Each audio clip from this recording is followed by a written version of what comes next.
Hello student, आज के इस लेक्चर में आप लोगों का स्वागत है। लास्ट लेक्चर में अपन ने स्टडी किया था अबाउट व्हीटस्टोन ब्रिज।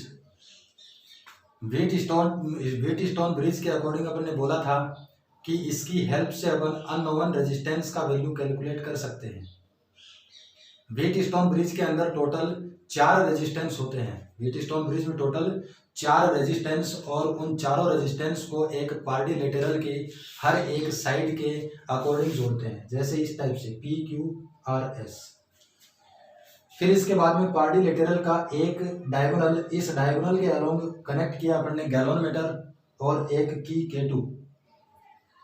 रिमेनिंग आपका डायगोनल AC के साथ में कनेक्ट किया अपन ने एक सेल और ये आपका की K1, एक सेल और ये की K1 कनेक्ट कर दिया। यहां से अपन ने बोला था कि इस व्हीटस्टोन ब्रिज के चारों रेजिस्टेंस को इस टाइप से एडजस्ट करना है कि गैलोनमीटर के अंदर कोई भी करंट फ्लो ना हो, और गैलोनमीटर के अंदर कोई भी करंट फ्लो अगर नहीं होगा या फिर गैलोनमीटर के अंदर कोई भी डिफ्लेक्शन ना हो, उस कंडीशन को बैलेंसिंग कंडीशन कहा था। अगर गैलोनमीटर के अंदर करंट फ्लो नहीं होगा, नल डिफ्लेक्शन की कंडीशन में IG का वैल्यू कितना आएगा आपका 0। बैलेंसिंग कंडीशन के लिए फॉर्मूला आया था अपने पास P/Q = R/S। बैलेंसिंग कंडीशन के लिए फॉर्मूला कितना आया था P/Q = R/S। आज के इस लेक्चर में अपन को क्या करना है, establish balancing condition for Wheatstone bridge by KVL law. Kirchhoff के वोल्टेज लॉ के अकॉर्डिंग अपन को व्हीटस्टोन ब्रिज की बैलेंसिंग कंडीशन को प्रूव करना है। प्रूव करने के लिए इस डायग्राम के अकॉर्डिंग अगर देखें अपन, तो यहाँ से करंट कितना आपका, यहाँ से करंट है आपका टोटल I। इस पॉइंट के ऊपर करंट अगर जाएगा तो ये मान रहे अपन I1, इधर जाएगा तो इधर कितना I2। इस ब्रांच में अगर करंट 0 है तो ये आपका I1 डायरेक्ट निकलेगा आगे I1, और इधर से ये भी डायरेक्ट निकलेगा आगे I2। टोटल वापस कितना हो जाएगा I। KVL लॉ से अपन को इस व्हीटस्टोन ब्रिज का बैलेंसिंग कंडीशन डिफाइन अगर करना है तो उसके लिए लूप की बात करते हैं इसमें कि लूप कौन कौन सा होगा। यहां से बोल के चल रहे हैं अपन, एक लूप है आपका ये वाला जिसका डायरेक्शन मान लिया अपन ने, डायरेक्शन को किसी भी डायरेक्शन में मान सकते हैं। लूप का डायरेक्शन ये मान लिया, फर्स्ट लूप। फिर इसके बाद में दूसरा लूप लेके चल रहे हैं अपन, दूसरा लूप है आपका ये वाला जिसका डायरेक्शन इस तरीके से, और इसको बोल दिया लूप नंबर 2। अब अपन को क्या करना है, लूप नंबर 1 और लूप नंबर 2 में KVL लॉ अप्लाई करेंगे, इक्वेशन फाइंड करेंगे और इक्वेशन का सॉल्यूशन करेंगे। यहाँ पे बोल के चल रहे हैं लूप नंबर 1 में, ये हो गया आपका loop in loop first apply KVL Kirchhoff's voltage law. और किरचॉफ्स वोल्टेज लॉ के अकॉर्डिंग बोला था कि किसी भी क्लोज्ड सर्किट में या फिर किसी भी क्लोज्ड लूप में करंट और उससे रिलेटेड रेजिस्टेंस के प्रोडक्ट का अलजेब्रिक सम उस लूप के अंदर प्रेजेंट EMF के अलजेब्रिक सम के इक्वल होता है। तो वहीं से चलना अपन को। इस लूप की अगर बात करें तो इसके अंदर एक ब्रांच ये है आपका, एक ब्रांच ये है और एक ब्रांच ये है। इस ब्रांच की अगर बात करें तो करंट इसमें I1 रिलेटेड रेजिस्टेंस P है, दोनों का प्रोडक्ट आएगा आपका I1P। करंट का डायरेक्शन इस साइड में और लूप का डायरेक्शन भी इधर ही है, तो दोनों के प्रोडक्ट को पॉजिटिव में लिखेंगे। फिर इसके बाद में इस ब्रांच की अगर बात करें तो इस ब्रांच के अंदर करंट है आपका IG और गैलोनमीटर का रेजिस्टेंस है आपका कैपिटल G। दोनों के प्रोडक्ट की अगर बात करें तो ये हो गया आपका IG इंटू में कैपिटल G।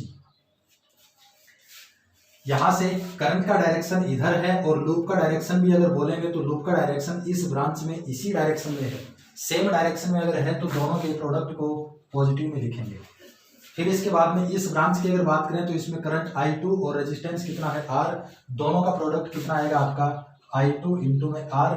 इधर इसमें अगर बात करें डायरेक्शन की तो लूप का डायरेक्शन इस ब्रांच में इधर, लूप का डायरेक्शन इधर है और करंट आपका इसके ऑपोजिट डायरेक्शन में अगर है तो दोनों के प्रोडक्ट को नेगेटिव में लिखेंगे। इस लूप के अंदर कोई भी EMF सेल प्रेजेंट नहीं है तो इक्वल टू कितना कर देंगे 0। यहाँ से अपन को पता है कि बैलेंसिंग कंडीशन के लिए गैलोनमीटर के अंदर करंट का वैल्यू जीरो, मतलब आई जी का वैल्यू कितना है, आई जी इज इक्वल टू जीरो। ये वैल्यू अगर यहाँ पर पुट करेंगे तो आई जी इंटू कैपिटल जी का वैल्यू कितना आएगा, जीरो। बाकी बच गया आपका आई वन पी, ये हो गया आपका जीरो, इधर बच गया माइनस में आई to r is equal to zero. I one p इसको इस साइड में लेके चले तो बनेगा आपका आई टू आर, इक्वेशन नंबर इसको बोल दिया फर्स्ट। इसी तरीके से अब हम दूसरे लूप की अगर बात करें तो दूसरे लूप के अंदर भी अप्लाई करेंगे केवीएल लॉ। यहां से बोल रहे हैं अपन in loop two apply KVL. Loop number 2 में केवीएल अगर अप्लाई करेंगे तो एक ब्रांच इसका ये है, एक ब्रांच ये है, एक ब्रांच ये है। इस ब्रांच की अगर बात करें तो इस ब्रांच में करंट आई जी और रेजिस्टेंस है आपका कैपिटल जी, तो दोनों का प्रोडक्ट कितना आएगा, आई जी इंटू कैपिटल जी। करंट का डायरेक्शन इधर और लूप का डायरेक्शन भी आपका इसी साइड में है, तो पॉजिटिव में। फिर बाद में इस ब्रांच की बात करें तो करंट इसमें आई टू, रेजिस्टेंस आपका एस, तो दोनों का प्रोडक्ट आई टू इंटू में एस। करंट का डायरेक्शन इधर है और लूप का डायरेक्शन भी किधर आएगा, इसी डायरेक्शन में, तो इस प्रोडक्ट को भी लिखेंगे अपन पॉजिटिव में। बात करें फिर इसके बाद में इस ब्रांच की, इस ब्रांच में करंट कितना आपका आई वन, रेजिस्टेंस आपका क्यू है, दोनों का प्रोडक्ट कितना आई वन इंटू में क्यू। करंट का डायरेक्शन इधर है और लूप का डायरेक्शन अगर जाएगा तो लूप का डायरेक्शन इसके ऑपोजिट डायरेक्शन में, लूप का डायरेक्शन ऑपोजिट में, करंट आपका इधर, तो इसके प्रोडक्ट को लिखेंगे माइनस में। इस लूप के अंदर भी कोई भी ईएमएफ प्रेजेंट नहीं है तो इसको क्या लिखेंगे, इक्वल टू जीरो। यहां से अभी बोला था कि बैलेंसिंग कंडीशन के लिए आई जी का वैल्यू कितना है, जीरो। अगर इसको यहाँ पे पुट करेंगे तो ये वैल्यू कितना आएगा आपका, जीरो। बाकी कितना बच गया, बाकी बच गया आपका आई टू एस माइनस में I one Q equal to zero. अगर इसको इस साइड में लेके चलें तो वैल्यू कितना आएगा आपका, वैल्यू आएगा आपका इधर i one Q equal to I two s, इसको बोल देते हैं equation number 2। Equation number first में इक्वेशन नंबर सेकंड का डिवाइड करेंगे। यहां से बोल के चल रहे हैं अपन equation number first divided by equation number second. Left side को लेफ्ट साइड में, राइट साइड को राइट साइड में डिवाइड करना है, तो यहां से लिख रहे हैं कि आई वन पी अपॉन में I one Q equal to I to are upon में आई टू एस। आई टू से I two cancel, I one से आई वन कैंसिल, आई इधर बच गया कितना, ये बच गया आपका P upon Q equal to are upon S. और इसी को क्या बोला था अपन ने, बैलेंसिंग कंडीशन।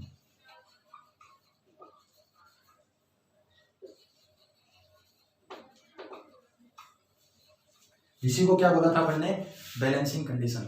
तो इस टाइप से आपको क्या करना है, केवीएल लॉ अप्लाई करके व्हीटस्टोन ब्रिज की बैलेंसिंग कंडीशन को कैलकुलेट कर सकते हैं। इसमें closed loop 1, closed loop law 2, और दोनों के अंदर अप्लाई करेंगे केवीएल लॉ, और अप्लाई करके इक्वेशन फर्स्ट और सेकंड को डिवाइड करेंगे, अपने पास आएगा बैलेंसिंग कंडीशन।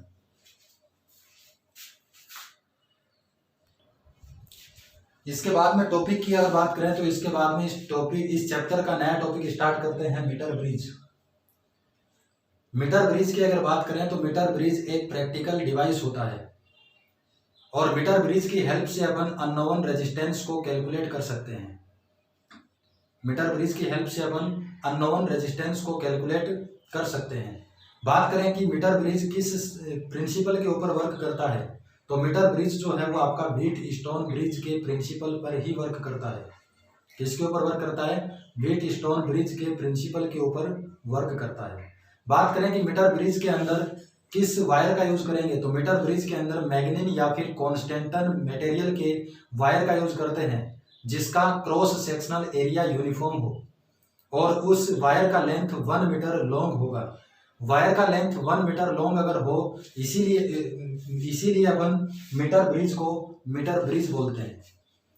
अगर बात करें कि मैग्नीन और कॉन्स्टेंटन मटेरियल का ही यूज क्यों करते हैं, तो मैग्नीन और कॉन्स्टेंटन मटेरियल का रेजिस्टेंस, कोफिशिएंट ऑफ रेजिस्टेंस जो है वो आपका लो होता है। फिर इसके बाद में इसका रेजिस्टिविटी जो है वो आपका हाई होता है। इंपॉर्टेंट पॉइंट की अगर बात करते हैं अपन, तो यहाँ पे लिख रहा हूं मैं,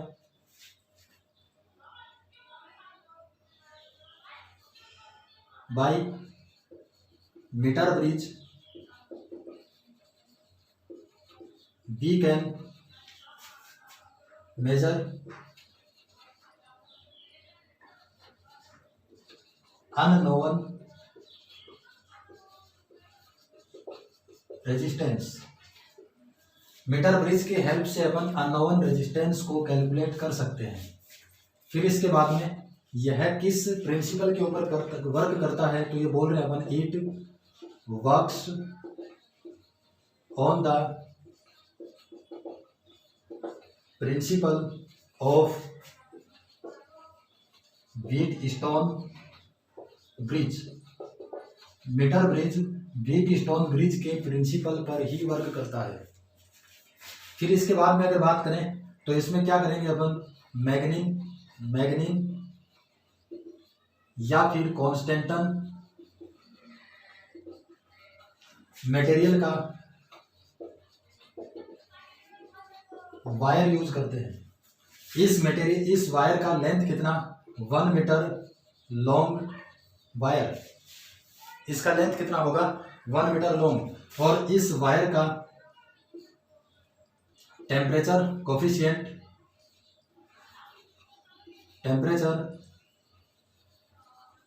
कोफिशिएंट जो है वो होगा आपका लो, एंड रेजिस्टिविटी क्या होता है इसका, हाई होता है। टेम्परेचर कोफिशिएंट क्या होता है इस वायर का, लो, और रेजिस्टिविटी कितना होता है, हाई होता है। फिर इसके बाद में अगर बात करें कि इसका कंस्ट्रक्शन किस टाइप से आएगा, मीटर ब्रिज के कंस्ट्रक्शन की अगर बात करें तो इसके अंदर एक मीटर स्केल, एक क्या होता है आपका मीटर स्केल। जैसे ये आपका एक मीटर स्केल, इस मीटर स्केल के सहारे 1 मीटर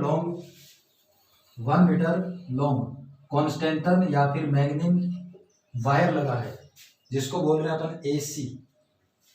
1 मीटर है तो मतलब 100 सेंटीमीटर का वायर लगा है।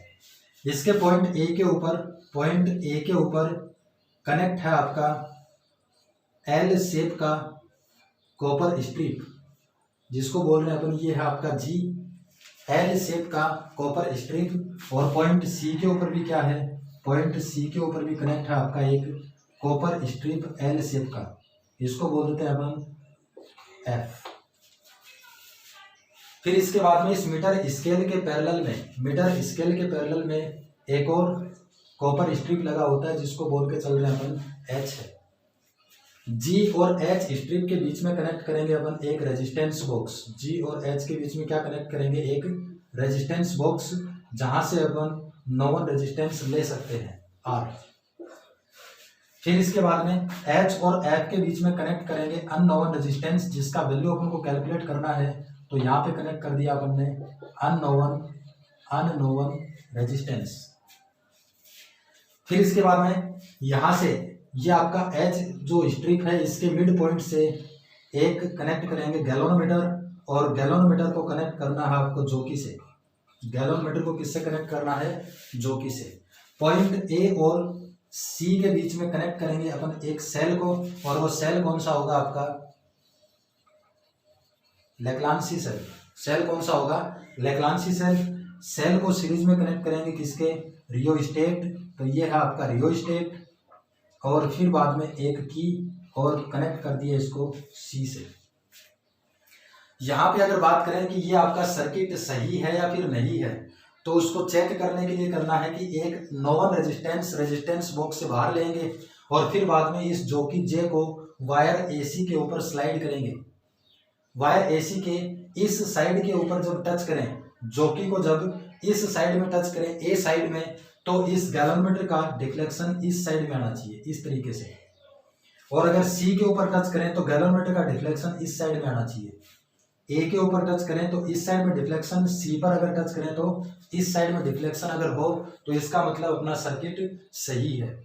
अगर ऐसा ना हो कि डिफ्लेक्शन आपका गैलोनोमीटर के अंदर एक ही डायरेक्शन में आ रहा, तो उसके लिए अब हम रेजिस्टेंस बॉक्स से उस रेजिस्टेंस को लेंगे जिसके लिए A और C पर टच करने पर गैलोनोमीटर के अंदर दोनों साइड डिफ्लेक्शन हो, इस साइड भी डिफ्लेक्शन हो और इस साइड भी डिफ्लेक्शन हो। फिर इसके बाद में अगर बात कर रहे हैं अपन, तो इस जॉकी को वायर AC के ऊपर स्लाइड करना है। जॉकी को वायर AC के ऊपर स्लाइड करके उस पॉइंट के ऊपर टच करना है जिसके लिए गैल्वेनोमीटर के अंदर कोई भी डिफ्लेक्शन ना हो, मतलब नल डिफ्लेक्शन हो। कोई भी डिफ्लेक्शन अगर नहीं होगा तो मतलब करंट का वैल्यू कितना आएगा, 0। और इस कंडीशन को व्हीटस्टोन ब्रिज का बैलेंसिंग कंडीशन कहा जाता है। और व्हीटस्टोन ब्रिज के प्रिंसिपल के ऊपर ही वर्क करता है आपका मीटर ब्रिज। तो इस जॉकी को वायर एसी के ऊपर उस पॉइंट पर टच करना है जहां पर गैल्वेनोमीटर के अंदर कोई भी डिफ्लेक्शन ना हो। मान के चल रहे हैं अपन कि इस वायर एसी के ऊपर पॉइंट बी, ये आपका पॉइंट बी के ऊपर इसको टच कर दिया। पॉइंट बी के ऊपर अगर टच करें तो यहाँ पर गैल्वेनोमीटर के अंदर कोई डिफ्लेक्शन नहीं है, तो इस कंडीशन को बोलेंगे बैलेंसिंग कंडीशन। फिर इसके बाद में अगर बात करें कि ए से लेके बी तक की लंबाई कितनी, ए से लेके बी तक की लेंथ की अगर बात करें तो ये मान लिया कि ये लेंथ है आपका एल, इस लेंथ को बोलेंगे अपन बैलेंसिंग लेंथ। बाकी बच गया आपका बी से सी तक का लेंथ, तो ये हो गया आपका 100 माइनस टोटल 100 सेंटीमीटर, 100 में से एल को माइनस कर दिया तो बच गया 100 minus L centimetre. Wheatstone bridge के अंदर अपन ने बात की थी कि इसके अंदर 4 रेजिस्टेंस होते हैं, तो इसमें कितना, एक तो ये है, एक ये 2, तीसरा और चौथे की अगर बात करें तो एल लेंथ के वायर का रेजिस्टेंस वर्क करेगा पी की तरह, एल लेंथ के वायर का रेजिस्टेंस वर्क करेगा पी की तरह, और 100 माइनस एल लेंथ के वायर का रेजिस्टेंस वर्क करेगा किसकी तरह, क्यू की तरह। यहाँ पे अपन मान के चल रहे हैं let unit length resistance, unit length का रेजिस्टेंस कितना हो गया, x ओम है। यहाँ पे मान के चल रहे हैं अपन कि यूनिट लेंथ के वायर का रेजिस्टेंस स्मॉल x है, तो L लेंथ के वायर का रेजिस्टेंस कितना होगा, तो यहां से हो जाएगा आपका then resistance of L length, जिसको डिनोट कर रहे हैं अपन P से, तो P इक्वल टू कितना हो जाएगा L into x, L into में x, यूनिट लेंथ का रेजिस्टेंस x तो L लेंथ का L इंटू एक्स मल्टीप्लाई करेंगे। एंड बात करें resistance of 100 minus L length की, तो इसके लिए बोल रहे हैं अपन, इसको डिनोट कर रहे हैं Q से, तो Q का वैल्यू कितना आएगा 100 माइनस L इंटू में x आएगा। इस वायर की लेंथ का रेजिस्टेंस कितना हो गया, Q equal to 100 minus L into x, और इस L लेंथ के वायर का रेजिस्टेंस जिसको डिनोट किया P से, तो इसका रेजिस्टेंस कितना हो गया LX। अब यहां से बैलेंसिंग कंडीशन की बात करें तो लिख रहे हैं अपन for balancing condition. Balancing condition की अगर बात करें तो we know that balancing condition के लिए P upon Q equal to are upon s होता है, P upon Q equal to are upon s होता है। P और Q का वैल्यू पुट करेंगे यहाँ पर तो ये आएगा आपका P का वैल्यू कितना LX और Q का वैल्यू कितना 100 माइनस L इंटू में ये X equal to are upon S. X से X कैंसिल आउट, ये बच गया आपका L अपॉन में 100 माइनस L और इक्वल टू आर अपॉन में S। इसको कैलकुलेट करें तो L इधर, ये इस साइड में, और इस S को इधर अगर करें तो S इक्वल टू कितना आएगा फॉर्मूला 100 माइनस L अपॉन में L और इंटू में कितना R। इस फॉर्मूले से अपन अननोन रेजिस्टेंस का वैल्यू कैलकुलेट कर सकते हैं। अननोन रेजिस्टेंस का फॉर्मूला कितना आया, S equal to 100 minus L upon में L इंटू में कैपिटल R, जहां पर S अननोन रेजिस्टेंस है, L बैलेंसिंग लेंथ है और R आपका क्या है, नॉन रेजिस्टेंस है। बैलेंसिंग लेंथ को हमेशा इस रेजिस्टेंस बॉक्स की साइड से, मतलब पॉइंट ए से कैलकुलेट करेंगे। फिर इसके बाद में अगर बात करें कि इस मीटर ब्रिज का सेंसिटिविटी हाई किस तरीके से रहेगा, सेंसिटिविटी को अगर इंक्रीज करना है तो क्या करेंगे, इस मीटर ब्रिज की सेंसिटिविटी के लिए ये जो आपका बैलेंसिंग पॉइंट बी है, ये बैलेंसिंग पॉइंट हर बार इस वायर एसी के मिड पॉइंट के आसपास आना चाहिए। अगर सेंसिटिविटी को इंक्रीज करना है तो बैलेंसिंग पॉइंट जो है वो कहाँ पर आना चाहिए आपका, इस वायर एसी के मिड पॉइंट के आसपास होना जरूरी है।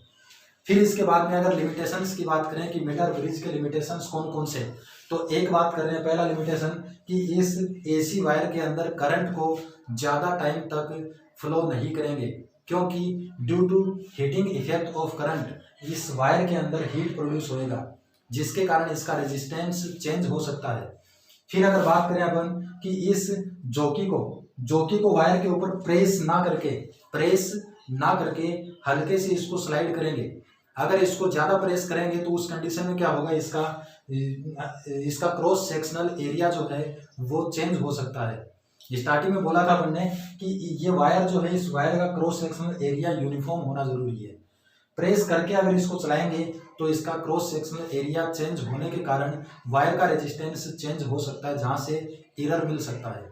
फिर इसके बाद में बात करें कि ये आपका कॉपर स्ट्रिप है।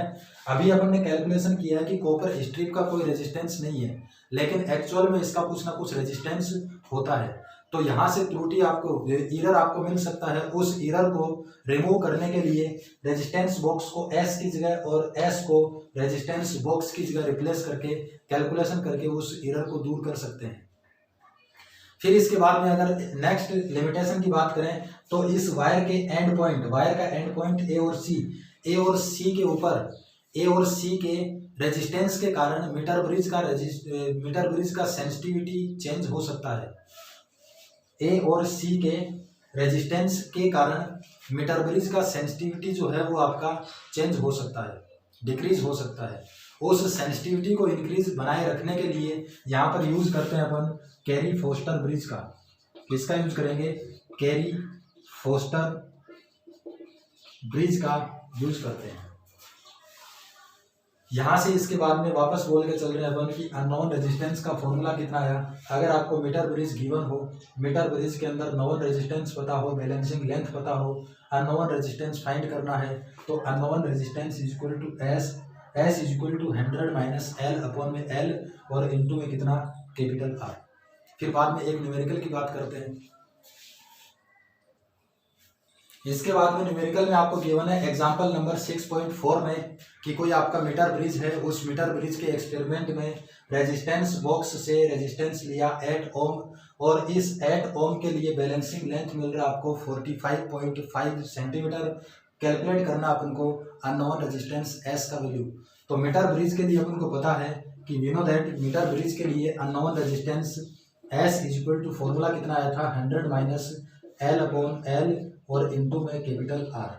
ये वैल्यूज यहाँ पे पुट करेंगे तो unknown resistance S equal to आएगा आपका 100 माइनस 45.5 अपॉन में 45.5 और इनटू में कितना, कैपिटल आर।